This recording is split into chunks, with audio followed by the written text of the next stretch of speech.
ബിസ്മില്ലാഹിർ റഹ്മാനിർ റഹീം. നമ്മൾ ഇന്ന് മതവിദ്യാഭ്യാസം ഭൗതിക വിദ്യാഭ്യാസം എന്ന് പറയില്ല, അങ്ങനത്തെ ഒന്നും ഇല്ല. എല്ലാരും പറയും രണ്ട് വിദ്യാഭ്യാസം. ഇസ്ലാമിന് അങ്ങനൊന്നുമില്ല, ഒക്കെ ഒറ്റ വിദ്യാഭ്യാസം നീയത്തെന്നാക്കിയാൽ.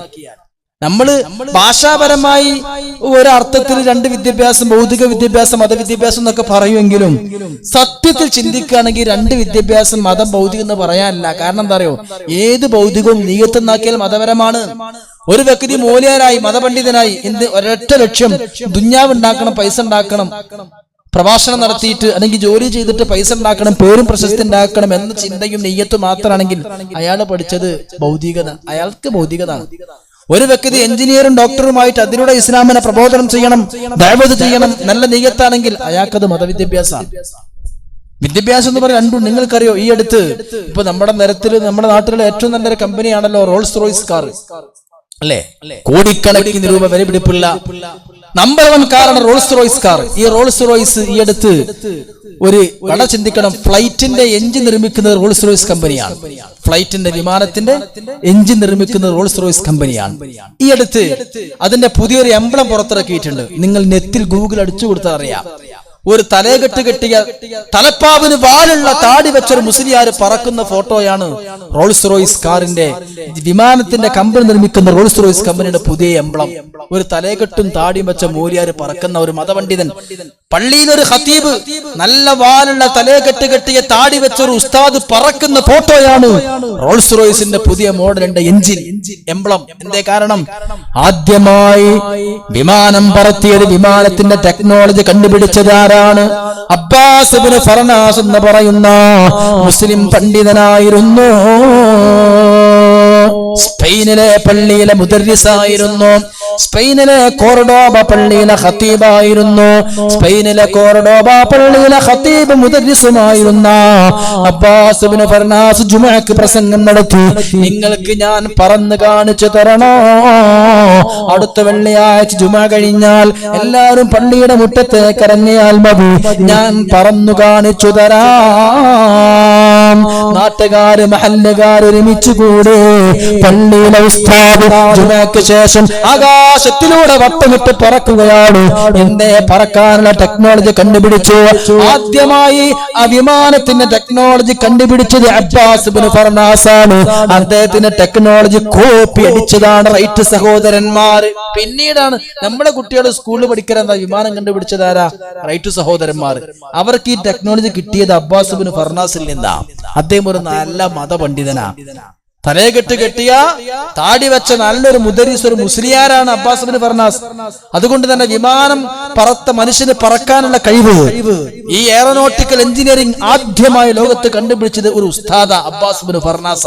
അദ്ദേഹത്തിനോടുള്ള സ്മരണാർത്ഥം റൈറ്റ് സഹോദരന്മാർക്ക് പോലും പറക്കാനുള്ള ടെക്നോളജി കണ്ടുപിടിക്കാൻ ചൂണ്ടുപലക ലഭിച്ച, അവർക്ക് പോലും അതിന് പ്രചോദനം കിട്ടിയ മഹാനായ ഒരു പണ്ഡിതനായ അബ്ബാസ് ഇബ്നു ഫർനാസിനോടുള്ള ആദര സൂചകമായി റോൾസ് റോയ്സ് കമ്പനിയുടെ എംബ്ലം ആ ഉസ്താദിന്റെ കോലത്തിലാണ്. ഒഴിവ് പോലെ ചെറുപ്പക്കാർ പഠിക്കുന്ന വിദ്യാർത്ഥികൾ ഉണ്ടാവുമല്ലോ, ഗൂഗിൾ അടിച്ചു നോക്കുക Rolls Royce Abbas Ibnu Firnas. അപ്പൊ കാണാ ഈ ഒരു ഉസ്താദ് ഇങ്ങനെ പറക്കുന്ന ഫോട്ടോ. അപ്പൊ ഞാൻ പറഞ്ഞത് എന്താ? അറിവ് എന്ന് പറഞ്ഞാൽ കേവലം കിതാബോധി പഠിക്കൽ മാത്രല്ല. കിതാബോധി പഠിച്ച് ഈ മഹാപണ്ഡിതൻ പറന്ന് കാണിച്ചു കൊടുത്തു. ഇനി ഞാൻ പറയട്ടെ, കഴിഞ്ഞ 2 വർഷം മുമ്പ് UN അന്താരാഷ്ട്ര പ്രകാശ വർഷമായി ആചരിച്ചു. യുണൈറ്റഡ് നേഷൻസ് ഓർഗനൈസേഷൻ UN അന്താരാഷ്ട്ര പ്രകാശ വർഷമായി ആചരിച്ചു. എന്തേ കാരണം? ബഹുമാനപ്പെട്ട ഇബ്നു ഹൈസം റളിയല്ലാഹു അൻഹു, അബുൽ ഹൈസം ആ മഹാനാണ് കിതാബുൽ മനാലിർ എന്ന ഒരു ഗ്രന്ഥം എഴുതിയിട്ടുണ്ട്, ബുക്ക് ഓഫ് ഒപ്റ്റിക്സ്. പ്രകാശം നേരെകള സഞ്ചരിക്കുന്നതാണ് എന്ന് പറഞ്ഞ് ക്യാമറയുടെ ടെക്നോളജി കണ്ടെത്തിയത് സ്പെയിനിലെ മറ്റൊരു മുദരിസാണ് ഇബ്നു ഹൈസം. അദ്ദേഹത്തിന്റെ ആ പുസ്തകത്തിന്റെ 1000ാം വാർഷികം പ്രമാണിച്ച് UN ഐക്യരാഷ്ട്രസഭ അന്താരാഷ്ട്ര പ്രകാശ വർഷമായി ആചരിച്ചു. അതും ഒരു മുദരിസിന്റെ സ്മരണക്ക. അവരൊക്കെ മതപണ്ഡിതന്മാരാണ്.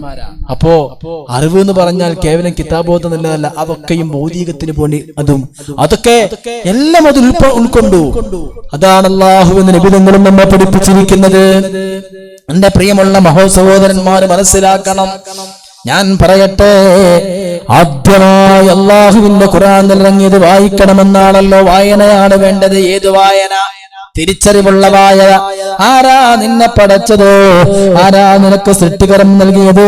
എവിടെന്നാ നീ വന്നത് എന്ന അറിവുള്ള ഒരു വായനയാണ് വേണ്ടത്.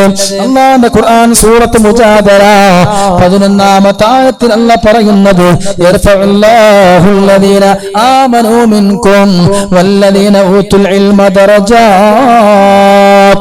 അറിവ് ലഭിച്ചവരെ പടച്ചവൻ ഉയർത്തുന്നതാണ്. ഒരുപാട് ദർജകളിലേക്ക് ഉയർത്തുന്നതാണ്. നിസ്കരിക്കുന്നവരെ ഉയർത്തുമെന്ന് പറഞ്ഞില്ല, നോമ്പെടുക്കുന്നവരെ ഉയർത്തുമെന്ന് പറഞ്ഞിട്ടില്ല, ഹജ്ജ് ചെയ്യുന്നവരെ ഉയർത്തുമെന്ന് പറഞ്ഞിട്ടില്ല, സകാത്ത് കൊടുക്കുന്നവരെ ഉയർത്തുമെന്ന് പറഞ്ഞിട്ടില്ല. ഒരുപാട് പദവികളിലേക്ക് അല്ലാഹു ഉയർത്തിക്കൊണ്ടു പോകലാരയാ? ഖുർആൻ പറയട്ടെ, വല്ലദീന ഊതുൽ ഇൽമ ദറജാത്ത്.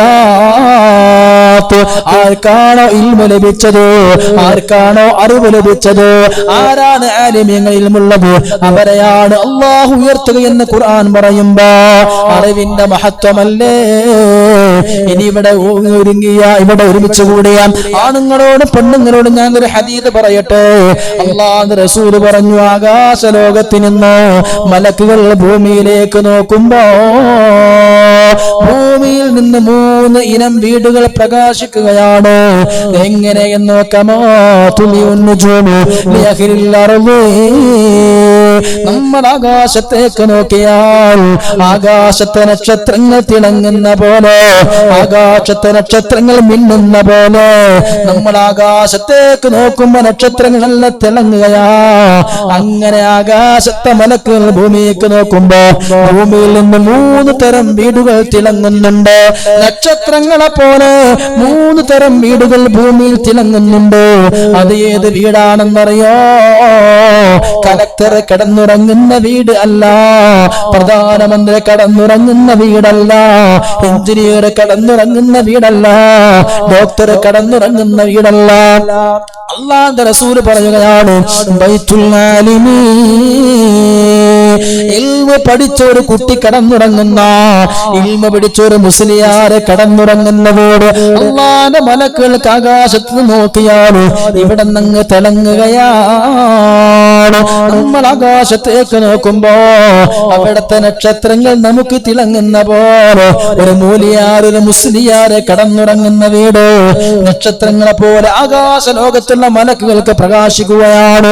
രണ്ടാമത്തെ വീടോ ബൈത്തുല്ലാഹ്, അല്ലാഹുവിന്റെ പള്ളികളാണ്. അല്ലാഹുക്ക് സുജൂദ് ചെയ്യുന്ന നിസ്കാര പള്ളികളും ജുമുഅ പള്ളികളും തൈക്കാവുകളും അല്ലാഹുവിന്റെ പള്ളികളല്ല, നക്ഷത്രങ്ങളെ പോലെ തിളങ്ങിക്കൊണ്ടിരിക്കുകയാണ്. അല്ലാഹുവിന്റെ മലക്കുകൾ ഭൂമിക്ക് നോക്കുമ്പോ ഇവിടെയൊക്കെ പള്ളിയുണ്ടോ? അതെല്ലാം തിളങ്ങുകയാണ്. പള്ളിയെ പോലെ തിളങ്ങുന്നത് ഒരു ആലിമിന്റെ വീടാണ്. അല്ലാഹുവിന്റെ മുത്തുനബി തങ്ങൾ എത്ര സുന്ദരമായി പറയുമ്പോ ഇവിടെയാണ് എന്റെ വീടും തിളങ്ങേണ്ട വീടാവണ്ടേ എന്നുമ്മമാരെ ചിന്തിക്കേണ്ടത്. അറിവിന്റെ മഹത്വമല്ലയോ? അറിവാണ് ഏറ്റവും പ്രധാനം, സംശയമൊന്നും വേണ്ട. ഈ മാളങ്ങളിൽ നിൽക്കുന്ന ഉറുമ്പുകളും മത്സ്യങ്ങളും അതുപോലെ കടലുകളിലുള്ള ലക്ഷക്കണക്കിന് കോടിക്കണക്കിന് മത്സ്യങ്ങളും പൊറുക്കലിനെ തേടുന്നത് ഒരു ആലിമിന് വേണ്ടിയാ. ആലിമിൽ നിന്ന് തെറ്റ് സംഭവിക്കാൻ കാരണം മലക്കല്ലല്ലോ. ആലിമിൽ നിന്ന് അബദ്ധം വന്നേക്കാം. അത് കരുതിയിട്ട് കുതിര കയറണ്ട, അത് കരുതിയിട്ട് മൊത്തം ആടിച്ചാക്ഷേപിക്കണ്ട. കാരണം അല്ലാഹുവിന്റെ നിബിധങ്ങൾ പറഞ്ഞത് മാളങ്ങളിലുള്ള ഉറുമ്പുകൾ പോലും പൊറുക്കലിനെ തേടുന്നത്, കടലുകളിലുള്ള കോടിക്കണക്കിന് മത്സ്യങ്ങൾ പൊറുക്കലിനെ തേടുന്നത് ഇൽമുള്ളവർക്ക് വേണ്ടിയാ. ഇൽമാണ് പ്രധാനം, അതന്നെ പ്രധാനം. അല്ലാഹുവിന്റെ നബി തങ്ങളുടെ ദുആ എന്താ? റബ്ബി സിദ്നി ഇൽമാ, റബ്ബി സിദ്നി ഇൽമാ. അല്ലാഹ് എനിക്ക് നീ ഇൽമ വർദ്ധിപ്പിച്ചു തരണേ തമ്പുരാനെ. ഇൽമ ഇങ്ങനെ ചോദിക്കുക, അതിന് വലുതൊന്നുമില്ല. ഏറ്റവും വലുത് നിങ്ങൾ മനസ്സിലാക്കും, ദിക്ർ ചൊല്ലി ഇങ്ങനെ ഇരിക്കലാണ് ഏറ്റവും വലിയ ഇൽമ. കാരണം എന്താ പറയുക, അള്ളാഹ് നമ്മൾ എന്തിനാ പഠിച്ചത്? അള്ളാഹു നമ്മളെ എന്തിനാ പഠിച്ചത്? നിങ്ങൾ എപ്പോഴെങ്കിലും ചിന്തിച്ചിട്ടുണ്ടോ? അപ്പൊ നിങ്ങൾ പറയും അള്ളാഹ് നമ്മളെ പഠിച്ചത് ഇബാദത്ത് എടുക്കാനാണ്. അതിനിവിടെ മലക്കുകളില്ലേ സഹോദരങ്ങളെ? നമ്മളെ പടച്ചത് ഇബാദത്ത് എടുക്കാനാണെങ്കിൽ മലക്കുകളില്ലേ അള്ളാഹ്ക്ക് ഇബാദത്ത് എടുക്കാൻ? അത് മലക്കുകൾ ആദ്യമായി ചോദിച്ച ചോദ്യമല്ലേ? മലക്കുകൾ ഉന്നയിച്ച ഫസ്റ്റ് ചോദ്യമാണത്. റബ്ബേ, എന്തിനാ മനുഷ്യനെ പടക്കുന്നത്? എന്തിനാ അതിന്റെ ആവശ്യം? ഞങ്ങളില്ലേ റബ്ബേ? അള്ളാഹു ഞങ്ങളില്ലേ? أتجعل فيها من يفسد فيها ويسفك الدماء അള്ളാഹ് പറഞ്ഞു, إني جاعل في الأرض خليفة. ഞാൻ മനുഷ്യനെ പടക്കാൻ പോവാണ്. മലക്കുകൾ പറഞ്ഞു, എന്തിനാണ് ഫിത്തിനും ഫസാദ് ഉണ്ടാക്കണ മനുഷ്യനെ പടക്കണത്? ഇബാദത്ത് എടുക്കാൻ ഞങ്ങളില്ലേ? ونحن نسبح بحمدك ونقدس لك.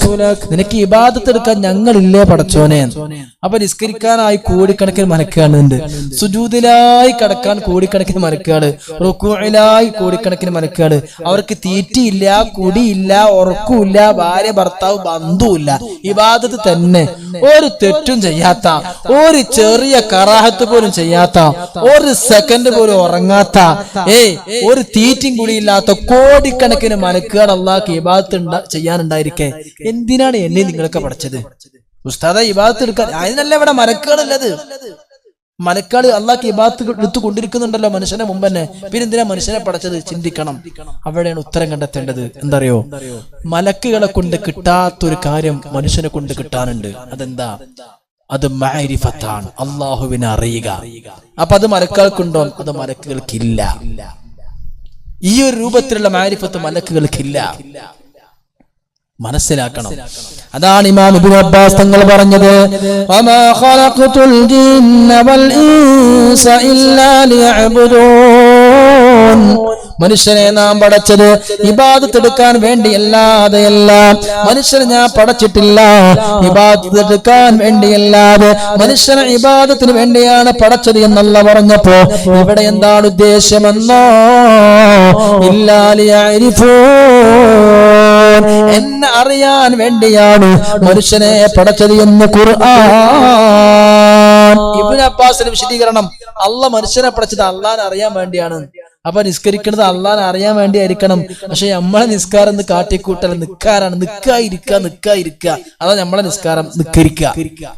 അള്ളാഹിനെ അറിയണില്ല. നോമ്പ് എന്തിനാ? അള്ളാഹിനെ അറിയാനാ. നമുക്ക് നോമ്പുണ്ട്, പക്ഷെ അള്ളാഹിനെ അറിയണില്ല. അതൊക്കെ കാട്ടിക്കൂട്ടുന്ന ജാടകൾ മാത്രമായി മാറി നമ്മുടെ ആരാധനകൾ. അതാണ് സംഗതി, അതാണ് വിഷയം. ഏതാവട്ടെ, അള്ളാഹുവിന് ആരാധനകളുടെ മർമ്മം എന്താ അറിയോ? ഇൽമാണ്. അള്ളാഹുവിനെ അറിയാം. അള്ളാഹുവെ ഇൽമ അധികരിപ്പിച്ചു തരണേന്ന് പറഞ്ഞാൽ എന്താ? നിസ്കാരത്തെ പറ്റി ഇന്നൊരു ഇൽമ കിട്ടാനല്ല, 14 പറഞ്ഞേ ഉള്ളൂ. മരണം വരെ നമ്മൾ ദ്വാരക്കാൻ, റബ്ബി സിദ്നി ഇൽമാ, ഇൽമ തരണേ, ഇൽമ അധികരിപ്പിക്കണേ. നിസ്കാരത്തെ കുറിച്ച് എന്ത് ഇൽമ കൂടുതൽ കിട്ടാനാ? നിസ്കാരത്തിന്റെ സുന്നത്തളിഞ്ഞ് വേറെ വരാനെന്നൊക്കെ പൂർത്തിയായി. നിസ്കാരത്തിന് എത്ര സുന്നത്തുകളുണ്ട്, നിസ്കാരത്തിന് എത്ര ഫർളുകളുണ്ട്, എത്ര കറാത്തുണ്ട്, അതൊക്കെ ഫിഖിന്റെ കിതാബിൽ ഉണ്ട്. ഇനി വേറെ പുതിയൊരു കറാത്ത് വരാനില്ല, പുതിയൊരു സുന്നത്ത് വരാനില്ല. നീ ഖിയാം മരണം വരെ റബ്ബി സിദ്നി ഇൽമാ, ഇൽമ അധികരിപ്പിച്ചേരണേ എന്ന് ദ്വാരക്കണത് ഒരു പുതിയ നിയമം. ഇനി നിസ്കാരത്തെ പറ്റിയിട്ടും നോമ്പിനെ പറ്റിയും ഇവിടെ കിട്ടാൻ പോകണില്ല. മരണം വരെ ദ്വാരുന്നാലും പിന്നെ എന്താണ് ഈ അധികരിപ്പിച്ചു തരണേന്ന് പറയാ? ഇൽമ അള്ളാഹിനെ പറ്റിയുള്ള ഇൽമാണ്, അള്ളാഹുവിനെ പറ്റിയുള്ള ഇൽമാണ്. ആ അറിവിനാണ് അള്ളാഹ് മനുഷ്യനെ പടച്ചതും. അള്ളാഹുവിനെ അറിയാൻ കഴിയാൻ മലക്കുകൾക്കല്ല, മനുഷ്യനിക്കാണ്. മനുഷ്യനെ അള്ളാഹ് അത്രയും ഉത്തമനായി പടക്കും ചെയ്തു. ആ മനുഷ്യനിക്ക് കിട്ടുന്ന മാരിഫത്ത് അള്ളാഹു മലക്കളെ കൊണ്ട് കിട്ടൂല. അവിടെയാണ് പ്രിയപ്പെട്ടവരെ നാസൂത്ത്, മലക്കൂത്ത്, ജബറൂത്ത്, ലാഹൂത്ത്. മലക്കുകൾക്ക് മലക്കൂത്തിൽ അവസാനിക്കുക. മനുഷ്യന് അവിടെ നിന്ന് അങ്ങോട്ട് ജബറൂത്തും ഉണ്ട്, ലാഹൂത്തും ഉണ്ട്. നബി നിങ്ങളെ പറ്റി പറയുന്നുണ്ട്,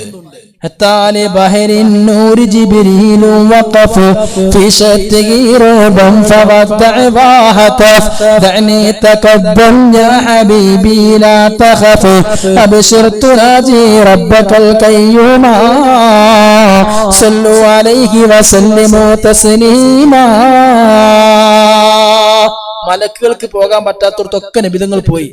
എല്ലാത്തിനും നബിതങ്ങളെ കാലിന്റെ ചോട്ടിലായി. ലോകം മൊത്തം നബിതങ്ങളെ കാലിന്റെ ചോട്ടിലായി. മലക്കുകളും ജിന്നാളും ആകാശം ഒക്കെ നബി തങ്ങളുടെ കാലിന്റെ ചോട്ടില്.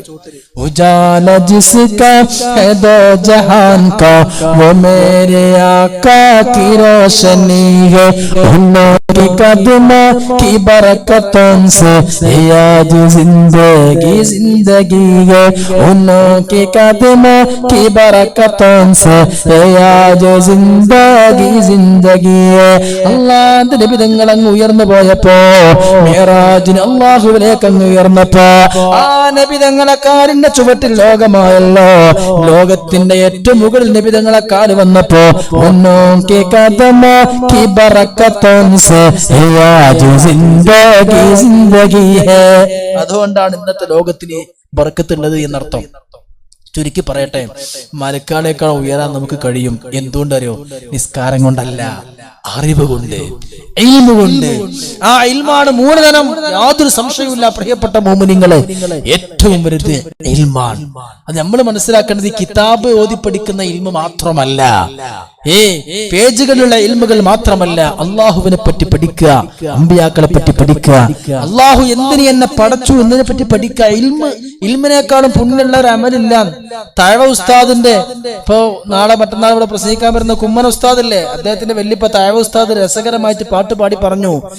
ഒരു ദിനബിയും ഒരാളോടൊരു ദിനം സംസാരമാ അസ്റാന സമയം വന്നു വഹിയും മിൻസമാ.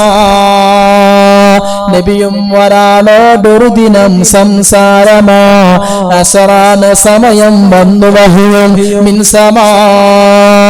വല്ലാത്തൊരു ചരിത്രമാണ്.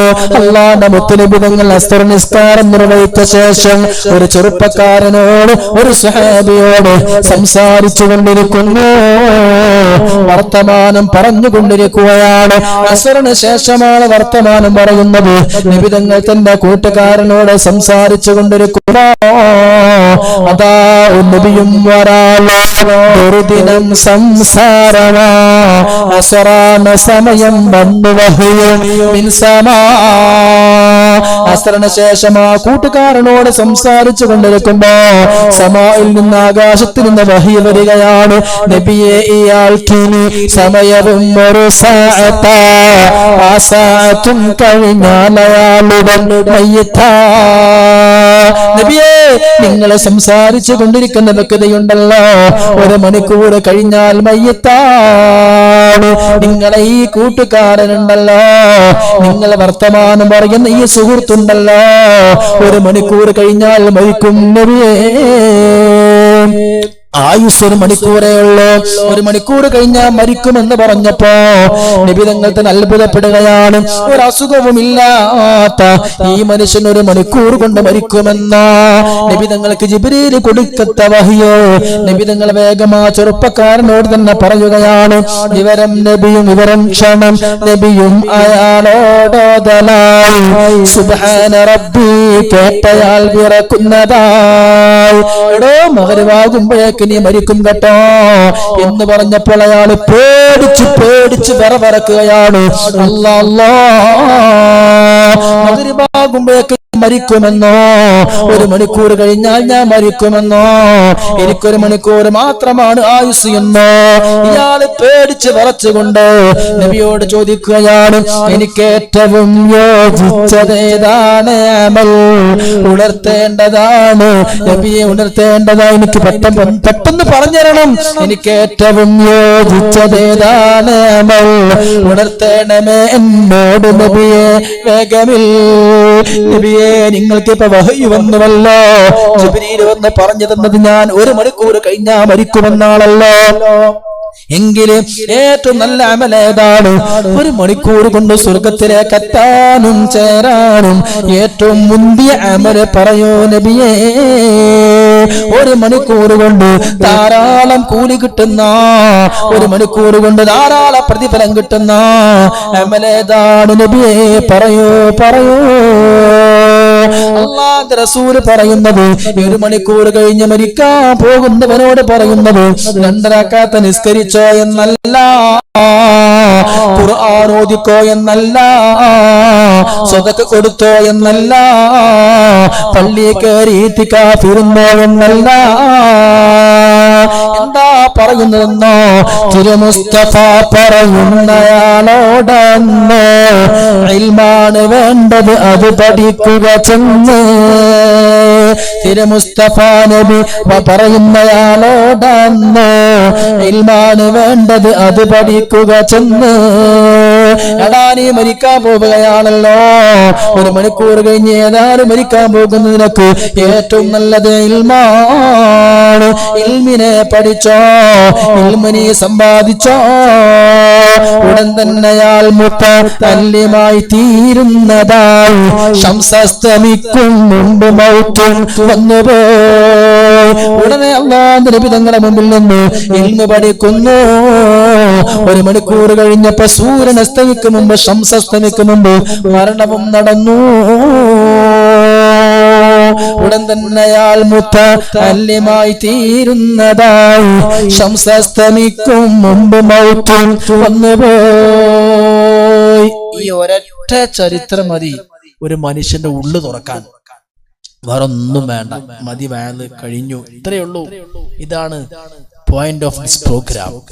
മരിക്കാൻ പോകുന്ന വ്യക്തി 1 മണിക്കൂർ കഴിഞ്ഞ് മരിക്കാൻ പോകുന്ന വ്യക്തി നബിതങ്ങളോട് ചോദിക്കുക, നബിയെ 1 മണിക്കൂർ കഴിഞ്ഞ് ഞാൻ മരിക്കുമെന്ന് വഹി കിട്ടിയല്ലോ, 1 മണിക്കൂർ കൊണ്ട് ഏറ്റവും തോന കൂലി കിട്ടുന്ന, ധാരാളം പ്രതിഫലം കിട്ടുന്ന അമലേതാണ്? നിസ്കരിച്ചോ എന്നല്ല, അല്ലാഹുവിന്റെ റസൂൽ പറയും എന്തെങ്കിലും ഇൽമു പഠിച്ചോന്നാണ്. പൊന്നാര മുഅ്മിനെ, ഈ 1 മണിക്കൂർ കൊണ്ട് ഈ മനുഷ്യന് എന്ത് ഇൽമു പഠിച്ചിട്ട് എന്താ ജീവിതത്തിൽ പകർത്താൻ ഇനി സമയമുണ്ടോ? ഇല്ലല്ലോ. 1 മണിക്കൂർ കഴിഞ്ഞ് മരിക്കുകയാണെങ്കിലും ശരി, ഇൽമു മനുഷ്യന്റെ ഖൽബ് ശുദ്ധിയാക്കും. അതുകൊണ്ട് ഇനി പ്രവർത്തിച്ചാലും ഇല്ലെങ്കിലും ശരി, ഇൽമു നൂറാണ്. അതുകൊണ്ട് മരിക്കാൻ പോകുന്ന വ്യക്തിക്ക് പോലും നബിതങ്ങൾ കൊടുത്ത ഉപദേശം പഠിക്കണം എന്നാണ്. അതാണ് തഅവസ്ഥ ശരിക്ക് പറഞ്ഞത്. ഈ ചരിത്രം നമുക്ക് ഇമാം റാസി ഉദ്ധരിക്കുന്നുണ്ട്. ഏറ്റവും വലിയ അമല് മരിക്കാനായാലും തസ്ബീഹ്മാല പിടിക്കണേക്കാളും പ്രതിഫലം എന്തെങ്കിലും 2 അക്ഷരം ഇൽമു പഠിക്കുക എന്നുള്ളതാണ്. അത് പഠിപ്പിച്ച നേതാവിന്റെ സഹോദര ജന്മദിന രാത്രിയിലാണ് നമ്മളുള്ളത്. അതുകൊണ്ടാണ് റസൂലുള്ള ജനിച്ച രാത്രിക്കാണ് ലൈലത്തുൽ ഖദറിനേക്കാളും പുണ്യമെന്ന് ഖസ്തലാനി അടക്കം പഠിപ്പിച്ചത്. അതിൽ അഭിപ്രായ വ്യത്യാസമല്ല. അതായത് നമ്മളെ ഇന്നത്തെ രാത്രി അല്ലട്ടോ, 2019 റബീഉൽ അവ്വൽ 12 അല്ല പറഞ്ഞത്. റസൂലുള്ള ജനിച്ച അന്നത്തെ രാത്രി ഉണ്ടല്ലോ, അള്ളാന്റെ മുത്തുനബിതങ്ങൾ ജനിച്ച 1400 കൊല്ലം മുമ്പുള്ള ആ ഒരൊറ്റ രാത്രി, റസൂലുള്ള പ്രസവിക്കപ്പെട്ട അന്നത്തെ രാത്രി, ആ രാത്രിക്കാണ് ലൈലത്തുൽ ഖദറിനേക്കാളും പുണ്യം. ഒരു സംശയം വേണ്ട. കാരണം അവിടെയാണ് ആരെ മഹത്വം മനസ്സിലാക്കേണ്ടത്, മുഹമ്മദ് മുസ്തഫ. സഹോദര, ലോകത്ത് ഏറ്റവും നല്ല സ്ഥലം എവിടെ? ഏറ്റവും സ്വർഗത്തിന്റെ ഭൂമി എന്ന്, സ്വർഗം എന്ന് വിശേഷിപ്പിക്കപ്പെട്ട സ്ഥലം ഏതാ? ഇൽമിന്റെ മജ്ലിസ് ഒന്ന്. മറ്റൊന്നേതാ? റസൂലുള്ളാന്റെ വീടിന്റെയും മിമ്പറിന്റെ ഇടയിലുള്ള സ്ഥലം. എന്താ അറിയോ? റസൂലുള്ള ഇൽമു പറഞ്ഞ സ്ഥലമാണ് മിമ്പർ. ഇൽമു പറഞ്ഞിട്ട് വിശ്രമിച്ച സ്ഥലമാണ് വീട്. ഇത് രണ്ടിന്റെ ഇടയിൽ നടന്ന സ്ഥലം 22 മീറ്റർ ഉണ്ട്. മദീനത്തെ പള്ളിയിൽ റൗളത്തും മിൻ റിയാദിൽ ജന്ന, സ്വർഗ്ഗത്തിന്റെ തോപ്പിൽ അറിയപ്പെട്ട മദീനത്തെ മുത്തുനബിതങ്ങളുടെ റൗളയുടെയും അവിടുത്തെ മിമ്പറിന്റെയും ഇടയിലുള്ള 22 മീറ്റർ പിന്നെ നീളവും 15 മീറ്റർ വീതിയുള്ള ആ ഒരു സ്ഥലം ഉണ്ടല്ലോ, ആ സ്ഥലം സ്വർഗത്തിന്റെ തോപ്പാണ്. അവിടെ തിക്കും തിരക്കുമാണ് മനുഷ്യന്മാർക്ക് നിസ്കരിക്കാൻ. അത് സ്വർഗത്തിന്റെ തോപ്പ. എന്താ കാരണം? ഒന്ന് ഇൽമു പറഞ്ഞ് വഅദ് പറഞ്ഞിട്ട് മിമ്പറിന്റെ മുകളിൽ നിന്ന് ഇരുന്ന് വഅദ് പറഞ്ഞ് ഇൽമു പറഞ്ഞു കൊടുത്തിട്ട് കടന്നിറങ്ങാൻ വേണ്ടി ഒരു പണ്ഡിതൻ നടന്നു പോയ സ്ഥലം. 2 ഇൽമുകൾക്കിടയിലുള്ള സ്ഥലം സ്വർഗത്തിന്റെ തോപ്പാണ്. പിന്നെ ഇൽമിന്റെ വഅദിന്റെ മജ്ലിസും സ്വർഗത്തിന്റെ തോപ്പ് എന്ന് വിശേഷിപ്പിക്കപ്പെട്ട രണ്ടും ഇൽമുമായി ബന്ധപ്പെട്ട ഒന്നാണ്. മനസ്സിലാക്കിയ സഹോദരന്മാരെ, ഹബീബായ അഷ്റഫുൽ ഖൽഖ് എന്ന് തന്നെ നമ്മൾ അവിടെ മനസ്സിലാക്കണം.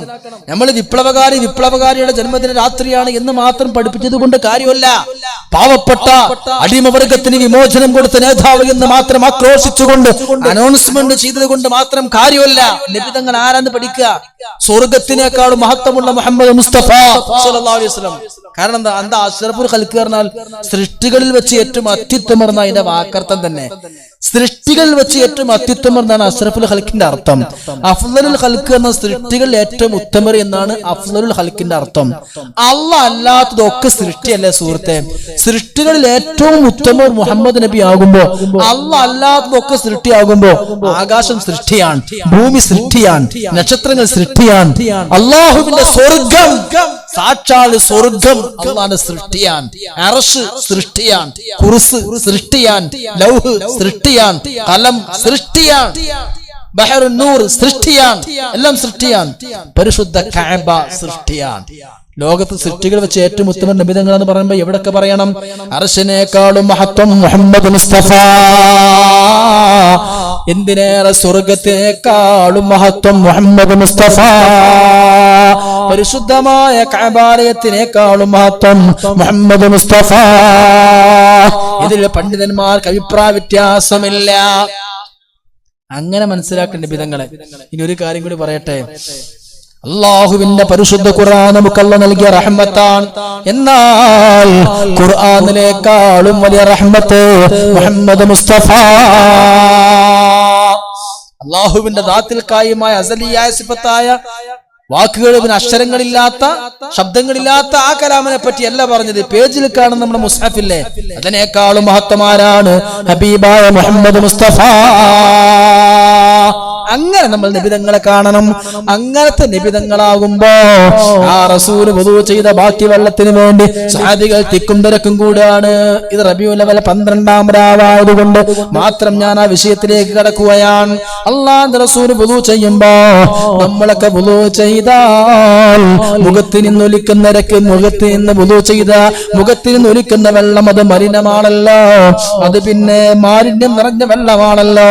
കൈ കഴുകിയ വെള്ളം മലിനമാണല്ലോ. എന്നാൽ അല്ലാഹുവിന്റെ മുത്തുനബി തങ്ങൾ വുദൂ ചെയ്ത വെള്ളം സ്വഹാബത്ത് കയ്യിലാക്കി മുഖത്തും ശരീരത്തും ബറക്കത്തെടുത്ത് പുരട്ടുന്നു. കേവലം ഒരു വിപ്ലവകാരിയാണെങ്കിൽ അങ്ങനെ ചെയ്യോ? ഇത് കേൾക്കുമ്പോൾ നിങ്ങൾക്ക് തോന്നും ഇതൊക്കെ ഖുറാഫാത്താണ്. അല്ല, ബുഖാരി, സ്വഹീഹ് മുസ്ലിം, ബുഖാരിയിലൊക്കെയുള്ള സംഭവങ്ങളാ. അള്ളാഹുവിന്റെ മുത്തുനബിതങ്ങളെ അവിടത്തെ വിയർപ്പ്, നമ്മളെ വിയർപ്പിന്റെ അവസ്ഥ എന്താ? അള്ളാഹുവിന്റെ റസൂല് കടന്നിറങ്ങുമ്പോ നബിതങ്ങളെ ബന്ധുവായ ഉമ്മു സുലൈം റളിയല്ലാഹു അൻഹ നബിതങ്ങളെ വിയർപ്പ് വടിച്ചെടുക്കുന്നു. സ്വഹീഹ് മുസ്ലിമിന്റെ ഹദീസാൻ. അള്ളാഹുവിന്റെ റസൂല് കടന്നിറങ്ങുമ്പോ നബിതങ്ങളെ വിയർപ്പ് തുടച്ചെടുക്കുന്നു. എന്നിട്ട് ജഅലതു ഫീ ഖാറൂറ, ഒരു കുപ്പിയിലേക്ക് ഇങ്ങനെ ആക്കുകയാണ്. അള്ളാഹുവിന്റെ റസൂൽ ഉറക്കൽ നെയ്നേറ്റ് ചോദിക്കുകയാണ്, ഉമ്മു സുലൈമേ എന്താണ് പണി? മാദാ തസ്നഈൻ, നിങ്ങൾ എന്താ ചെയ്യുന്നത്? ഉടനെ പറഞ്ഞു, നബിയേ നിങ്ങളെ വിയർപ്പ് ശേഖരിച്ച് കുപ്പിയിലാക്കുകയാണ്. നിങ്ങൾക്ക് അത്തറാക്കാനും സുഗന്ധമാക്കാനും രോഗത്തിന് മരുന്നാക്കാനും നിങ്ങളെ വിയർപ്പ് ശേഖരിക്കുകയാണ്. അന്നേരം അല്ലാഹുവിന്റെ റസൂൽ പറഞ്ഞത്, അയ്യേ എന്നല്ലല്ല, അസബ്തി, നീ പറഞ്ഞത് ശരിയാണ്, അത് മലിനമല്ല, അത് വേസ്റ്റ് അല്ല. കാരണം അവിടെയാണ് മുത്തുനബിതങ്ങളെ നമ്മൾ പഠിക്കേണ്ടത്. കേവല വിമോചകനായി വിപ്ലവകാരിയായി മാത്രം വായിക്കരുത് നബിതങ്ങളെ. എങ്ങനെയാണെങ്കിൽ വിയർപ്പ് ഇങ്ങനെ സ്വഹാബത്ത് കുപ്പിയിലാക്കുവോ? ലോകത്ത് എത്രയെത്ര നേതാക്കന്മാരെ കടന്നുപോയി. ആരെങ്കിലും അവരുടെ നേതാക്കന്മാരെ വിയർപ്പ് ശേഖരിച്ചിട്ടുണ്ടോ? ബഹുമാനപ്പെട്ട മുആവിയ റളിയല്ലാഹു അൻഹു റസൂലിന്റെ സ്വഹാബിയാണ്. വഫാത്താകാൻ നേരത്തെ കരഞ്ഞുകൊണ്ട് കണ്ണീരോടെ കണ്ണിൽ നിന്ന് വെള്ളം വന്നുകൊണ്ട് മുആവിയ റളിയല്ലാഹു അൻഹു കൊടുക്കുന്ന വസിയത്തുണ്ട്. എന്റെ അലമാറയിൽ ഒരു പൊതിയുണ്ട്, ആ പൊതിയിൽ നബിതങ്ങളെ കുറച്ച് നഖമുണ്ട്. നിങ്ങൾ എന്റെ മയ്യത്ത് കുളിപ്പിച്ച് കഫൻ ചെയ്യുമ്പോൾ എന്റെ കണ്ണിന്റെ പോള ഉയർത്തിയിട്ട് അല്ലാഹുവിന്റെ നബിതങ്ങളെ നഖം എന്റെ കണ്ണിന്റെ പോളന്റെ ഉള്ളിൽ വെക്കണം. എന്റെ നാവ് ഉയർത്തിയിട്ട് നാവിന്റെ താഴെ നബിതങ്ങളെ നഖം വെക്കണം. എന്റെ ചുണ്ടിന് താഴെ നബിതങ്ങളെ നഖം വെക്കണം. എന്നിട്ട് എന്നെ മറവ് ചെയ്യണമെന്ന് പറയുമ്പോ നബിതങ്ങൾ ആരാണെന്ന് അവർ മനസ്സിലാക്കി. മുഹമ്മദുൻ സയ്യിദുൽ കൗനൈനി വസഖലൈനി വൽ ഫരീഖൈനി മിൻ ഉർബിൻ വമിൻ നജമി മൗലായ സല്ലി വസല്ലിം ദായിമൻ അബദാ അലാ ഹബീബിക ഖൈറുൽ ഖൽഖി കുല്ലിഹിം. മുഹമ്മദ് എന്ന പേരിന്റെ അർത്ഥം തന്നെ പ്രശംസിക്കപ്പെടേണ്ടവൻ, വാഴ്ത്തപ്പെടേണ്ടവൻ, പുകഴ്ത്തപ്പെടേണ്ടവൻ എന്നാണ്. നബിതങ്ങൾക്ക് മുമ്പ് ലോകത്ത് ഒരാൾക്കും മുഹമ്മദ് എന്ന പേര് വേറെ ഇല്ല. അബ്ദുള്ള മുമ്പ് ഉണ്ടല്ലോ, നമ്മൾ കേൾക്കുന്ന എല്ലാ പേരുകളും മുമ്പേ ഉണ്ട്. പക്ഷേ മുഹമ്മദ് എന്ന പേര് പൊന്നാരമുത്ത് നബിതങ്ങൾക്ക് വെക്കപ്പെടുന്നതിന് മുമ്പ് ലോകത്ത് ഒരാൾക്ക് മുഹമ്മദ് എന്ന പേരില്ല. കാരണം വാഴ്ത്തപ്പെടേണ്ടവൻ, പ്രശംസിക്കപ്പെടേണ്ടവൻ, പുകഴ്ത്തപ്പെടേണ്ടവൻ അല്ലാഹുവിന്റെ നബിതങ്ങൾ തന്നെ എന്ന അല്ലാഹുവിന്റെ തീരുമാനമാണ്. പക്ഷേ നബിതങ്ങൾ ജനിക്കണതിന് മുമ്പ് 15 കുട്ടികൾക്ക് മുഹമ്മദ് എന്ന പേര് വെക്കപ്പെട്ടിരുന്നു. എന്തേ കാരണം എന്നറിയണോ? പൂർവ്വവേദങ്ങൾ വേദങ്ങളിൽ പൂർവ്വവേദങ്ങളിൽ പരാമർശമുണ്ട്. അവസാന കാലത്തൊരു പ്രവാചകൻ വരും, അവന്റെ പേര് മുഹമ്മദാകുമെന്ന പൂർവ്വവേദങ്ങളിലുള്ള പ്രവചനം കണ്ടിട്ട് പല പല വാപ്പമാരും അവരുടെ കുട്ടികൾക്ക് മുഹമ്മദ് എന്ന് പേരിട്ട്, എന്റെ മകനാണ് ആ നബിയാണെങ്കിലോ, എന്റെ മകനാണ് ആ നബിയെങ്കിലോ, എന്റെ മകനാ നബിയാകുമോ എന്ന പ്രതീക്ഷ കൊണ്ട് 15 വാപ്പമാർ അവരുടെ മക്കൾക്ക് മുഹമ്മദ് എന്ന് പേരിട്ട്. പക്ഷേ അവരാരും നബിയാണെന്ന് വാദിച്ചില്ല, നബുവത്ത് കിട്ടിയതുമില്ല. നോക്കണം, നബിതങ്ങൾ ജനിക്കണതിന് മുമ്പ് തന്നെ ആ നബിതങ്ങളോടുള്ള സ്നേഹം കൊണ്ട് മുഹമ്മദ് എന്ന പേരിടുകയാണ്. ഇവിടെയാണ് എന്റെ വഅദ് കേൾക്കുന്ന ആണുങ്ങളോടും പെണ്ണുങ്ങളോടും പറയാനുള്ളത്. നമ്മുടെ രക്ഷയുടെ മാർഗം ഇബാദത്ത് മാത്രമല്ല, മഹബ്ബത്താണ്, പ്രണയമാണ്, സ്നേഹമാണ്, പ്രേമമാണ്, അനുരാഗമാണ്.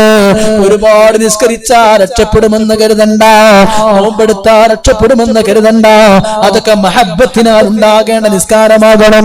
റസൂലിനോട് മഹബ്ബത്തില്ലാതെ, അള്ളാഹിനോട് മഹബ്ബത്തില്ലാതെ എത്ര തലകുത്തി മറിഞ്ഞിട്ടും രാത്രി മുഴുവൻ നിസ്കരിച്ചിട്ടും അല്ലാഹ് കബൂലാക്കൂല. മഹബ്ബത്ത് വേണം.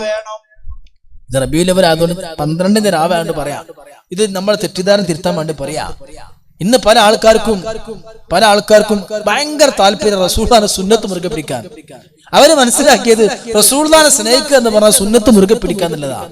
അല്ല, നബിതങ്ങളെ സുന്നത്ത് മുറുകെ പിടിക്കുക സ്നേഹത്തിന്റെ ഒരു ഭാഗം തന്നെയാണ്. മൻ അഹബ്ബ സുന്നതി ഫഖദ് അഹബ്ബനി. പക്ഷേ അള്ളാഹിന്റെ നബിതങ്ങളോടുള്ള സ്നേഹം എന്ന് പറഞ്ഞാൽ സുന്നത്ത് മുറുകെ പിടിക്കുക എന്നുള്ളത് മാത്രമല്ല, അത് കൂലിട്ടാൻ വേണ്ടിയിട്ടാ. നമ്മളെന്തിനാ താടിക്കണ്? കൂലിട്ടണം. എന്തിനാ വെള്ളത്തിന് കുപ്പായും? കൂലിട്ടണം. ഒക്കെ കൂലിട്ട കൂലി എന്നുള്ള ചിന്തയാണ്. നമ്മള് റസൂലുള്ളാഹിന്റെ സുന്നത്ത് മുറുകെ പിടിക്കുമ്പോൾ നമുക്ക് ഒരൊറ്റ ചിന്ത, കൂലി കിട്ടുക. താനി സ്വാർത്ഥതയാണത്, മഹാമോശത്തരമാണത്. കാരണം എന്താ അറിയോ? അള്ളാഹുവിനോടും റസൂലിനോടും മഹബ്ബത്ത് ഉണ്ടായിട്ട് വേണം ഈ സുന്നത്തൊക്കെ ജീവിതത്തിൽ പകർത്താൻ. അപ്പോ അള്ളാഹു തആല കൂലി തരും, അപ്പൊ കൂലി ആഗ്രഹിക്കും ചെയ്യാം. ഇത് നമ്മൾ അള്ളാഹിനോട് റസൂലിനോട് മഹബ്ബത്തില്ലാതെ ചെയ്താൽ കൂലി കിട്ടാൻ വേണ്ടി മാത്രം ഇങ്ങനെ ഒരുപാട് അമല് ചെയ്യുക, അത് പരിപൂർണ്ണല്ല, ശരിയല്ല സഹോദര. ഈ അടുത്തൊരു യുക്തിവാദി പോലും ഒരു പോസ്റ്റ് കണ്ടു ഫേസ്ബുക്കിൽ, റോട്ടിൽ നിന്നൊരു തടസ്സം നീക്കണമെങ്കിൽ മുസ്ലിമീങ്ങൾക്ക് സ്വർഗത്തിൽ കൂലി വേണം. വല്ലാത്ത മോശം തന്നെ മുസ്ലിമീങ്ങൾ, സ്വാർത്ഥത്തിന്റെ ആൾക്കാരാട്ടോ. ഒരു വഴിയിൽ ഒരു റോട്ടിലൊരു തടസ്സം കണ്ടാൽ, കല്ല് കണ്ടാൽ, ഒരു മുള്ള് കണ്ടാൽ, വഴിയിലൊരു മുള്ള് കണ്ടാൽ അത് നീക്കണമെങ്കിൽ പോലും സ്വർഗത്തിൽ കൂലി ഉണ്ട്, സ്വർഗത്തിൽ കൂലി ആഗ്രഹിക്കണം മുസ്ലിം. ഞങ്ങൾ അങ്ങനല്ല. ഞങ്ങൾക്ക് സ്വർഗത്തിലെ കൂലി ഞങ്ങൾക്ക് വേണം. ഞങ്ങൾ മാനുഷിക പരിഗണനയാണ്, ഞങ്ങൾക്ക് മനുഷ്യത്വമുണ്ട്. നിങ്ങൾക്ക് റോട്ടിൽ നിന്ന് ഒരു കല്ല് മാറ്റിയിടാനും റോട്ടിൽ നിന്നൊരു തടസ്സം മാറ്റിയിടാനും സ്വർഗത്തിൽ കൂലി വേണല്ലേ എന്ന് ചോദിച്ചത് ശരിയല്ല മുഅ്മിനീങ്ങളെ. അവിടെയാണ് വിശ്വാസി മറുപടി കണ്ടെത്തേണ്ടത്. വിശ്വാസിയുടെ സ്വർഗം എന്ന് പറഞ്ഞാൽ അള്ളാഹു ആകണം. മുമ്പൊരിക്കൊരു സൂഫി പാടിയിട്ടുണ്ട്, എന്തറിയോ? വിഡ്ഢികളുടെ സ്വർഗ സൗഖ്യങ്ങൾ പുല്ല് പോലെ നീ തള്ളടോ, കള്ളു ഷാപ്പല്ല വേഷത്തോപ്പല്ല സ്വർഗം അല്ലയും നോർക്കടോ. കള്ളു ഷാപ്പിൽ നീ കേറിടാത്തത് സ്വർഗ കള്ളിന് കൊതിച്ചിട്ടോ, ഹോറിമാരനി പെണ്ണിനാലനി നാറിടാത്തത് ഹോറിമാരെ നുണച്ചിട്ടോ. നമ്മുടെ ലക്ഷ്യം സ്വർഗമല്ല, നമ്മുടെ ലക്ഷ്യം അള്ളാഹുവാണ്. അക്ബർ, അള്ളാഹുവിന് തൃപ്തി, റസൂലിന് തൃപ്തി. ഇത് ആഗ്രഹിച്ചിട്ട് മഹബത്ത് മനസ്സ് വെക്കുക, എന്നിട്ട് താടി വെക്കുക, എന്നിട്ട് വെള്ളത്തിന് കുപ്പായം ധരിക്കുക, എന്നിട്ട് മിസ്വാക്ക് ചെയ്യുക. എന്തിനതൊക്കെ? എന്റെ റസൂലിന്റെ സുന്നത്ത്, ആ സ്നേഹം കൊണ്ടായിരിക്കണം. ഇങ്ങനെ ചെയ്താൽ കൂലിട്ടും, ഇങ്ങനെ ചെയ്താൽ കൂലിട്ടും, അങ്ങനെ ചെയ്താൽ കൂലി കിട്ടും. വെറും ഒരു കൂലിക്ക് മാത്രം ഇബാദത്തെടുത്താൽ അവൻ ഒരു കൂലി തൊഴിലാളിയാണ്, ഒരു നിലവാരമില്ലാത്ത ആളാണ് എന്ന് അലി ഇബ്നു അബീ ത്വാലിബ് റളിയല്ലാഹു അൻഹു. പക്ഷെ കൂലി ആഗ്രഹിക്കണ്ട എന്ന് നിങ്ങളെ പ്രസംഗത്തിന് തെറ്റിദ്ധരിക്കരുത് കേട്ടോ. അതല്ല ഈ പറയുന്നത്. എന്താ പറയണത്? നമ്മുടെ പ്രഥമ സ്ഥാനം മഹബത്തായിരിക്കണം. എന്നിട്ട് നമ്മൾ പറയും, പടച്ചോനെ എന്റെ അമല് സ്വീകരിക്കണേ, നോമ്പ് സ്വീകരിക്കണേ, ഹജ്ജ് സ്വീകരിക്കണേ. ഹജ്ജ് നോമ്പ് നിസ്കാരമൊന്നും അല്ല അള്ളാഹ് സ്വീകരിക്കേണ്ടത്, ആദ്യം നിന്നെ സ്വീകരിക്കണം. നമ്മൾ അങ്ങനെ ആരും ദ്വാരക്കൂല. നിങ്ങൾ ആരും ദ്വാരുന്നോ? ഹജ്ജ് ചെയ്യും, ഉംറ ചെയ്യും, എന്നിട്ട് ഒറ്റ ദ്വാൻ, പടച്ചോനെ എന്റെ ഉംറ സ്വീകരിക്കണേ, എന്റെ ഹജ്ജ് സ്വീകരിക്കണേ, ഞാൻ ഓതിയ ഖുർആൻ സ്വീകരിക്കണേ, പള്ളിക്ക് ഞാൻ കൊടുത്ത 10,000 സ്വീകരിക്കണേ. അതൊക്കെ ദ്വാരുന്നോ? പക്ഷെ ഒരു കാര്യം മനസ്സിലാക്കുക, നീ ചെയ്ത അമല് അള്ളാഹ് സ്വീകരിക്കുന്ന എന്നല്ല വിഷയം. നീ ചെയ്ത നിസ്കാരം, നോമ്പും, തഹജ്ജുദും, നിന്റെ ഖുർആനും നിന്റെ ഉംറയും സ്വീകരിക്കാന്നല്ല അല്ല വിഷയം, നിന്നെ സ്വീകരിക്കാന്നല്ല വിഷയം. അത് ആദ്യം നോക്കേണ്ടത്. ആദ്യം നീ ദ്വാരക്കേണ്ടത്, ഞാൻ ദ്വാരക്കേണ്ടത് റബ്ബേ എന്നെ സ്വീകരിക്കണതാ. നമ്മളെ സ്വീകരിച്ച പിന്നെ അമൽ ഏതാനും സ്വീകരിക്കും. നമ്മൾ എപ്പോഴാ സ്വീകരിക്കുക? മഹബത്ത് മനസ്സിൽ അള്ളാഹുവിനോട് സ്നേഹം ഉണ്ടാവുമ്പോ. ഒരു ചെറിയ ഉദാഹരണം ഞാൻ പറയാം. ഒരു പെണ്ണ് ആ പെണ്ണിന് ഒരു അന്യപുരുഷനോട് ബന്ധമുണ്ട് എന്ന് ഭർത്താവ് തിരിച്ചറിഞ്ഞാൽ, ഭാര്യക്ക് മറ്റൊരാളുടെ അവിഹിത ബന്ധമുണ്ട് എന്ന് ഭർത്താവ് തിരിച്ചറിഞ്ഞാൽ ഭർത്താവിന് ആ ഭാര്യയോട് വെറുപ്പായി. ഉറപ്പല്ലേ? ഭർത്താവിന് ആ ഭാര്യയോട് വെറുപ്പായി. ഭർത്താവ് അവളെ മനസ്സുകൊണ്ട് പിന്നെ സ്നേഹിക്കുന്നില്ല, മനസ്സുകൊണ്ട് അവളെ അംഗീകരിക്കണില്ല, മനസ്സുകൊണ്ട് സ്വീകരിക്കണില്ല, അവളെ വെറുത്തു. അവൾ എന്ത് ചെയ്തു? നല്ലൊരു ബിരിയാണി ഉണ്ടാക്കി, സൂപ്പർ ബിരിയാണി ഉണ്ടാക്കിയിട്ട്, നല്ല ഒരു ബിരിയാണി ഉണ്ടാക്കി എല്ലാ വിഭവങ്ങളും ചേർത്ത് ഭർത്താവിന്റെ മുമ്പിലേക്ക് കൊണ്ടുപോയിട്ട് പറഞ്ഞു, പൊന്നാര ഭർത്താവേ, നിങ്ങൾക്ക് വേണ്ടി ഉണ്ടാക്കിയ ബിരിയാണിയാണ്, ഇത് സ്വീകരിക്കണം, സ്വീകരിക്കണം, ഇതിന്റെ ഞാൻ ഉണ്ടാക്കിയ ബിരിയാണി സ്വീകരിക്കണം, ഒരു കുഴപ്പമില്ല, സ്വീകരിക്കണം, സ്വീകരിക്കണം. പല കാര്യമുണ്ടോ? എന്ത് പറഞ്ഞാലും ഭർത്താവ് തിരിഞ്ഞു നോക്കാനല്ല, ഭർത്താവിനെ ബിരിയാണി വേണ്ട. എന്താ കാരണം? ബിരിയാണിക്കിന്റെ ഷർത്ത് പറഞ്ഞു ഒക്കുത്തിട്ടുണ്ട്. കാരണം എന്താ? ബിരിയാണിയെ ഇവൻ സ്വീകരിക്കണമെങ്കിൽ ആദ്യം അവളെ സ്വീകരിക്കണം, അവളെ മനസ്സുകൊണ്ട് സ്വീകരിക്കണം, അപ്പോഴേ ബിരിയാണി സ്വീകരിക്കുള്ളൂ. അവളെ മനസ്സിൽ മറ്റൊരാളുടെ ബന്ധം അത് തിരിച്ചറിഞ്ഞപ്പോ ഭർത്താവ് അവളെ സ്വീകരിക്കണില്ല, പിന്നെ എങ്ങനെ അവളെ ബിരിയാണി സ്വീകരിക്കുക? ഇതേപോലെ നമ്മൾ നിസ്കാരം നമ്മളെ നോമ്പൊക്കെ എല്ലാ ഷർത്തും ഫർദും ഒത്തിട്ടുണ്ട്, മഹ്റജൊക്കെ ഒപ്പിച്ചിട്ടുണ്ട്, ഒക്കെ ഒപ്പിച്ചിട്ടുണ്ട്. നിസ്കാരത്തിന് ഷർത്തും ഫർദും സുന്നത്തും ഒക്കെ ഉണ്ട്. പക്ഷെ ഖൽബിൽ നമുക്ക് അല്ലാഹുവില്ല റസൂലുമില്ല. എന്നിട്ട് നമ്മൾ ദ്വാരക്ക, പടച്ചോനെ ഞാൻ നിനക്ക് ബിരിയാണി തന്നിട്ടുണ്ട്, നിസ്കാരേ ഇത് നീ സ്വീകരിക്കണേ പടച്ചോനെ, ഉംറ നീ സ്വീകരിക്കണേ പടച്ചോനെ, ഹജ്ജ് നീ സ്വീകരിക്കണേ പടച്ചോനെ. എടോ, ഹജ്ജല്ലല്ലോ സ്വീകരിക്കേണ്ടത്, നിന്നെ സ്വീകരിക്കല്ലോ വേണ്ടത്, അല്ലേ? ഇനി ആ ഭർത്താവിന് ഭാര്യ സ്നേഹാണ്, മറ്റൊരാളോടും ബന്ധമല്ല, ഭർത്താവിനോട് മാത്രമേ ബന്ധമുള്ളൂ എന്ന് ഭർത്താവിന് ഉറപ്പാണ്. അങ്ങനെ നല്ലൊരു ഭാര്യയാണെങ്കിലോ ആ ഭാര്യ ഉണ്ടാക്കി കൊടുക്കണ ബിരിയാണിയിൽ കുറച്ച് ചൊറുക്ക് കുറഞ്ഞാലും സ്വാദ് കുറഞ്ഞാലും പ്രശ്നമല്ല, ഭർത്താവ് അത് സ്വീകരിക്കും. കാരണം എന്താ? ഭർത്താവ് ഭാര്യനെ അവളെ സ്വീകരിച്ചിട്ടുണ്ട്. ഭർത്താവ് സ്വീകരിച്ചിട്ടില്ലെങ്കിൽ, അവൾക്ക് മറ്റൊരാളോട് ബന്ധമുണ്ടെങ്കിൽ നല്ല പായസം ഉണ്ടാക്കി കൊടുത്താലും ഭർത്താവിന് വേണ്ട. കാരണം എന്താ അറിയോ? പായസം സ്വീകരിക്കണമെങ്കിൽ ആദ്യം അവളെ സ്വീകരിക്കേണ്ടിയിരുന്നു. അവൾക്ക് വേറെ ആളോട് ബന്ധമുണ്ടെന്ന് പറഞ്ഞാൽ അവൾ ഉണ്ടാക്കുന്ന ബിരിയാണിയും വേണ്ട, പായസം വേണ്ട. ഇതേപോലെ അള്ളാഹുവിനെ അവളെ നിസ്കാരം നോമ്പൊക്കെ വേണമെങ്കിൽ നമ്മുടെ ഖൽബിൽ മറ്റൊരാളോടും ഹുബ്ബുണ്ടാൻ പാടില്ല. അൻയകൂനല്ലാഹു വറസൂലുഹു അഹബ്ബ ഇലൈഹി മിമ്മാ സിവാഹുമാ. ഹൃദയത്തിൽ ഏറ്റവും വന്ന അല്ലാഹു റസൂൽ, അല്ലാഹു റസൂൽ, ഈ മഹബ്ബത്ത് ഉണ്ടാവണം. എന്നിട്ട് നിസ്കരിക്കാൻ നോമ്പ് എടുക്കുക.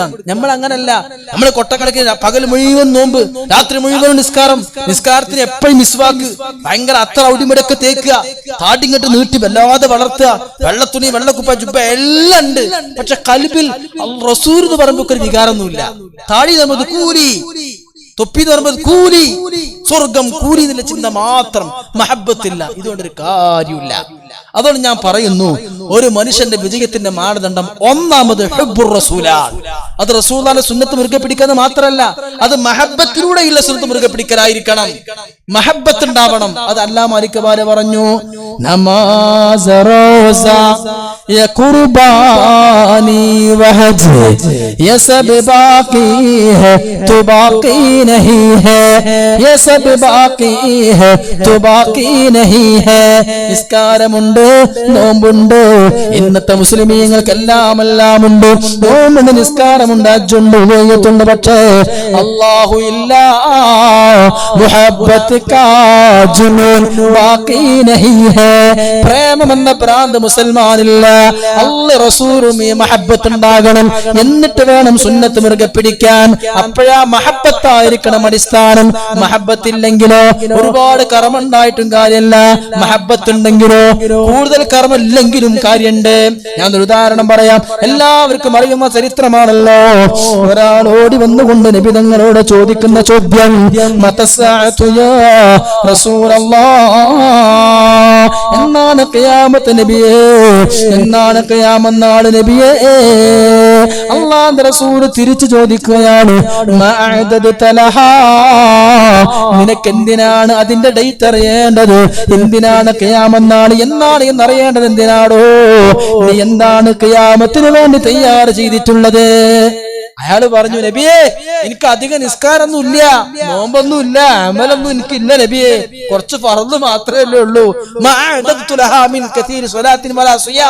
ധാരാളം നിസ്കാരം നോമ്പൊന്നും എനിക്കില്ല. എനിക്ക് നിങ്ങളോട് മഹബ്ബത്ത് ഉണ്ട്, മറിച്ച് എനിക്ക് നിങ്ങളോട് വല്ലാത്ത സ്നേഹമുണ്ട്, നിങ്ങൾ എന്റെ ജീവനാണ്, എനിക്ക് നിങ്ങളോട് ഹുബ്ബുണ്ട്, നിസ്കാരമൊക്കെ കുറവാണ്.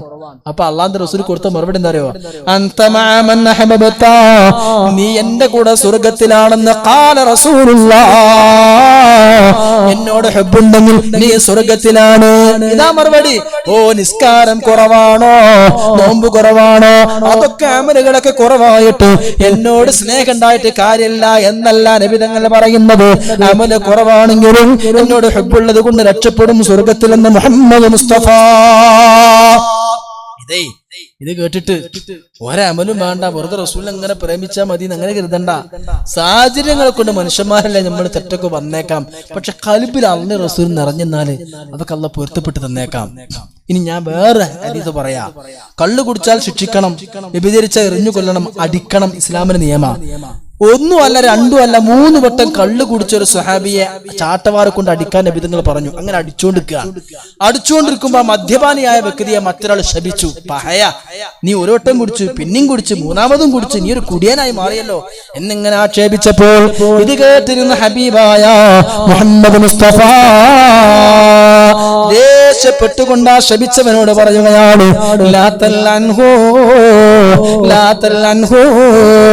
നീ ശപിക്കാൻ പാടില്ല. അവനെ ശപിക്കാനും കുറ്റം പറയാനും ആക്ഷേപിക്കാനും വകുപ്പില്ല. സംഗതിയിൽ അവൻ മദ്യപിച്ചിട്ടുണ്ട്, കള്ളു കുടിച്ചിട്ടുണ്ട്, ശരി തന്നെ. എന്നാലും അവൻ ആക്ഷേപിക്കണ്ട, അവനെ ശപിക്കണ്ട. കാരണം ഇന്നഹു യുഹിബ്ബുല്ലാഹ വറസൂല, എന്നോട് ഹുബ്ബുണ്ട് അവന്, റസൂലായ എന്നോട് അവന്റെ മനസ്സിൽ ഹുബ്ബുണ്ട്, എന്നോട് പ്രേമമുണ്ട്, പ്രവാചക സ്നേഹമുണ്ട്. ആ ഖൽബിൽ എന്നോട് മഹബ്ബത്തുള്ളത് കൊണ്ട് അവൻ കള്ളു കുടിച്ചാലും തെറ്റ് ചെയ്താലും ശപിക്കാൻ വകുപ്പില്ല എന്ന് മുഹമ്മദ് മുസ്തഫ. ഇതേ കാരണം ഹുബ്ബുണ്ട്. ഈ ഹുബ്ബ് നമ്മുടെ കുട്ടികൾക്ക് ഉണ്ടാക്കി കൊടുക്കണം. അതുകൊണ്ടാണ് മാതാപിതാക്കൾക്ക് നിർബന്ധമായത് ഒന്നാമത് അല്ലാഹ് ഉണ്ട് എന്ന് മക്കളെ പഠിപ്പിക്കലല്ല. മകൻ വലുതായാൽ അല്ലാഹ് ഉണ്ട് എന്ന് പഠിപ്പിക്കുന്നതിന് മുമ്പ്, നിസ്കാരം നിർബന്ധമെന്ന് പഠിപ്പിക്കുന്നതിന് മുമ്പ് മക്കളെ പഠിപ്പിക്കേണ്ടത് എന്തിനെ കുറിച്ചാണെന്നോ മുഹമ്മദ് മുസ്തഫ സല്ലല്ലാഹു അലൈഹി വസല്ലം വിധങ്ങളെ പറ്റിയാണ്. ഇതൊക്കെ ജനങ്ങളുടെ മനസ്സിലേക്ക് കണ്ട രൂഢമൂലമാകാൻ ആ പഴയ കാലം മുതൽക്ക് റബീഉൽ അവ്വലിന്റെ പരിപാടി. ഇന്ന് നമുക്കത് വെറും ആഭാസം, കാട്ടിക്കൂട്ടലും, ചെണ്ടകൊട്ടലും മാത്രമായിട്ട് മാറി. നമ്മുടെ അബദ്ധമാണ്. ഹബീബിനോട് ഇഷ്ക് എന്ന് പറഞ്ഞ് ഇഷ്ക് ഉണ്ടാവണം. ഇഷ്ക് ഉണ്ടായിട്ട് അങ്ങനെയൊക്കെ ചെയ്തു. ഇഷ്ക് ഉണ്ടായിട്ട് അള്ളാഹ് പഠിപ്പിച്ച, ദീന് പഠിപ്പിച്ച പ്രകാരമുള്ള ആഘോഷങ്ങൾക്ക് വളരെ നല്ലതാണ്. ഇഷ്ക് മഹബ്ബത്ത് ഉണ്ടാവുക സഹോദര, അത് വലിയൊരു വിഷയം തന്നെയാണ്. അതാണ് കാരണം. എന്താ അറിയോ, ഞാനൊരു ചെറിയ ചരിത്രം പറയാം. ഒരിക്കൽ മദീനത്തെ പള്ളിയുടെ തൊട്ടപ്പുറത്തെ പള്ളിയാണ് മസ്ജിദ് ഖുബ. ഉംറക്ക് പോയ ആൾക്കാരൊക്കെ അവിടെ പോയിട്ടുണ്ടാവും. മദീനത്തെ പള്ളിയിൽ നിന്ന് ഒരു 4 കിലോമീറ്റർ ഉള്ളൂ, നടക്കാനുള്ള ദൂരേ ഉള്ളൂ. മദീനത്തെ മസ്ജിദ് നബവിയിൽ 4 കിലോമീറ്റർ അപ്പുറത്തെ പള്ളിയാണ് മസ്ജിദ് ഖുബ. അവിടുത്തെ ഒരു ഇമാം ഉണ്ടായിരുന്നു, സ്വഹാബിയാണ്. പക്ഷെ ആ ഇമാം എന്ത് ചെയ്യുന്നറിയോ, ഏത് വക്തി ഇമാമത്ത് എന്നാലും മഗ്രിബിക്ക്, സുബൈക്ക്, ഇശാക്കൊക്കെ അദ്ദേഹം മിഹ്റാബ് കണ്ട് കയറി ഇമാം എന്നാലും ആ ഇമാമ് എല്ലാ റക്അത്തിലും ഖുൽ ഹുവല്ലാഹ് മാത്രം ഓതും, സൂറത്തുൽ ഇഖ്ലാസ് മാത്രം ഓതും. അപ്പൊ മഅ്മൂമിങ്ങൾക്ക് അതൊരു വല്ലാത്തൊരു മുറുമുറുപ്പായി, അസ്വസ്ഥതയായി. ഇത് എന്ത് ഇമാമാ? മദീനത്തെ പള്ളിയിൽ പൊന്നാര മുത്തു നബി തങ്ങളുടെ സുന്നത്തിനെതിരാണല്ലോ ഈ പള്ളിയിലെ ഇമാമിന്. അല്ലാഹുവിന്റെ റസൂൽ വ്യത്യസ്ത സൂറത്താണല്ലോ ഓതുന്നത്, അതാണല്ലോ സുന്നത്തും. തൊട്ടപ്പുറത്തുള്ള മസ്ജിദ് നബവിയിലെ മുത്തു മുസ്തഫായ നബി തങ്ങൾ എന്ന ഇമാമിന്റെ സുന്നത്തിനെതിരാണ് ഈ പള്ളിയിലെ ഇമാം എപ്പോഴും ഖുൽ ഹുവല്ലാഹ് മാത്രം ഓതുക. അവരൊക്കെ പരാതിയുമായി ആരടുത്ത് പോയി? ഹബീബായ മുഹമ്മദ് മുസ്തഫ. ഉറക്കെ പറയൂ, മുഹമ്മദ് മുസ്തഫ ചെന്ന് പരാതി പറഞ്ഞു, നബിയേ ഞങ്ങൾക്കൊരു പരാതിയുണ്ട്. എന്താ പരാതി? നിങ്ങൾ നിർത്തിയ ഇമാമുണ്ടല്ലോ, നമ്മളെ മസ്ജിദ് ഖുബായിലെ ഇമാമ്, ആ ഇമാമ് പൊന്നാര നബിയെ 2 റക്അത്തിലും മഗ്രിബുക്കും ഇശാക്കും സുബൈക്കും ഒക്കെ ഫുള്ളും ഖുൽ ഹുവല്ലാഹ് മാത്രം ഓതുന്നത്, സുന്നത്തിനെതിരാ ചെയ്യണത്. നബി തങ്ങൾ പറഞ്ഞു, ഞാൻ വിളിച്ചു ചോദിക്കട്ടെ? നബി തങ്ങളെ ഇമാമിനെ വിളിച്ചു. എന്നിട്ട് ചോദിച്ചു, എടാ നിന്നെ പറ്റി ഒരു പരാതി കിട്ടിയിട്ടുണ്ട്, സുന്നത്തിനെതിരാണ് നീ ചെയ്യുന്നത്, എല്ലാ റക്അത്തിലും ഖുൽ ഹുവല്ലാഹ് മാത്രം ഓതുന്നെന്താ? അന്നേരം ആ സ്വഹാബി സങ്കടത്തോടെ പറയുകയാണ്, ഇന്നി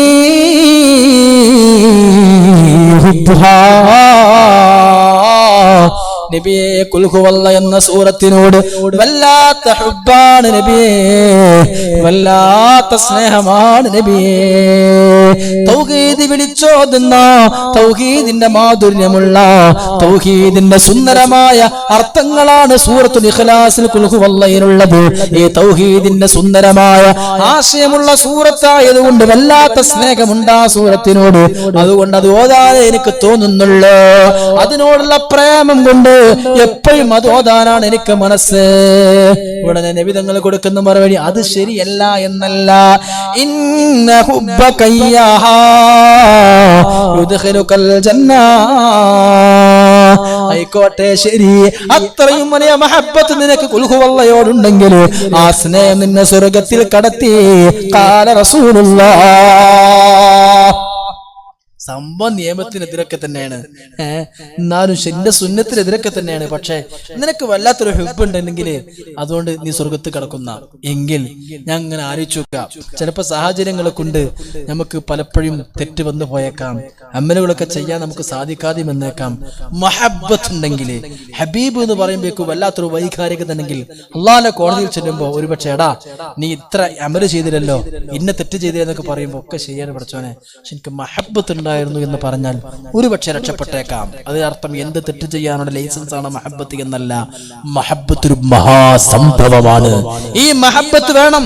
അല്ലാഹുവിന്റെ ഹബീബായ അഷ്റഫുൽ ഖൽഖി ത്വഹ മുഹമ്മദ് മുസ്തഫ നബി തങ്ങൾ അബൂ മഹദൂറ റളിയല്ലാഹു അൻഹുവിന്റെ തലയിൽ കൈ വെച്ചിരുന്നു. അബൂ മഹദൂറാന്റെ തലമുടിയിൽ ഇങ്ങനെ കൈ വെച്ചിരുന്നു. അതിനുശേഷം അബൂ മഹദൂറ റളിയല്ലാഹു അൻഹു മരണം വരെ മുടി വെട്ടിയില്ല, ബാർബർ ഷാപ്പ് കയറിയില്ല. അള്ളാന്റെ മുത്ത് നബി തങ്ങളെ പരിശുദ്ധമായ തിരുകർഷ സ്പർശ സായുജ്യ കേശമാണ്. നബി തങ്ങൾ അദ്ദേഹത്തിന്റെ തലയിൽ കൈവച്ചപ്പോ പിന്നെ അദ്ദേഹം മുടി വെട്ടുന്നില്ല. സ്വഹാബികൾ ചോദിച്ചു, എന്തേ മുടി വെട്ടാത്തത്?